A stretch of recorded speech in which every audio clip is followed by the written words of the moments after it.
সবার আগে চেহারা পরিবর্তন করতে হবে। সবার আগে কি পরিবর্তন করতে হবে? আসলে পরিবর্তন করতে হয় সবার আগে আকিদা বিশ্বাস, তারপরে পরিবর্তন করতে হয় আমল কাজ। তো আকিদার মধ্যে আমি পড়ে যাচ্ছি, আমলের ক্ষেত্রে আগে প্রথম কথাটা বললাম যে প্রথমে আগে নিজের ব্যক্তি জীবনটা পরিবর্তন করতে হবে, তারপরে পরিবার, আস্তে আস্তে সমাজ পরিবর্তিত হবে ইনশাআল্লাহ তাআলা। তো সবার আগে দরকার আমাদের ব্যক্তি জীবনের পরিবর্তন। তো ব্যক্তির মধ্যে প্রথম বিষয় হচ্ছে চেহারা, আপনার আউটলুক। আপনার আমার চেহারা সুরত কি নবী সাল্লাল্লাহু আলাইহি ওয়াসাল্লামের মতো হচ্ছে? ভাবতে হবে না? নবী সাল্লাল্লাহু আলাইহি ওয়াসাল্লাম শেভ করতেন নাকি দাড়ি লম্বা ছিল?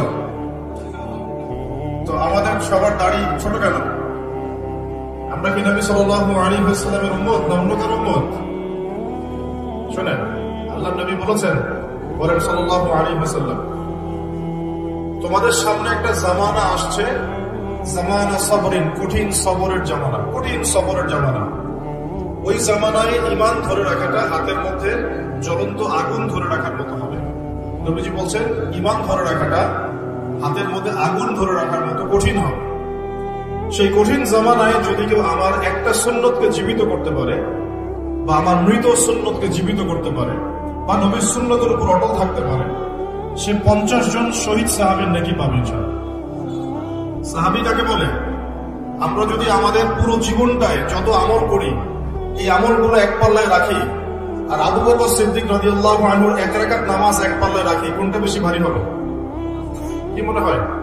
আমাদের আমল আবু বকর রাদিয়াল্লাহু আনহুর আমল কোনটা? নবীজি বলছেন 50 জন শহীদ সাহাবীর সমান নেকি পাবে কে? যে কঠিন যুগে নবীর সুন্নতের উপর চলবে এবং সেই সুন্নতকে আঁকড়ে ধরে থাকবে। রাজি আছি ইনশাআল্লাহ? দাঁড়িয়ে রাখতে পারবো তো ইনশাআল্লাহ? আল্লাহ পাক সবাইকে তৌফিক দান করবেন। স্টাইল করে রাখা যাবে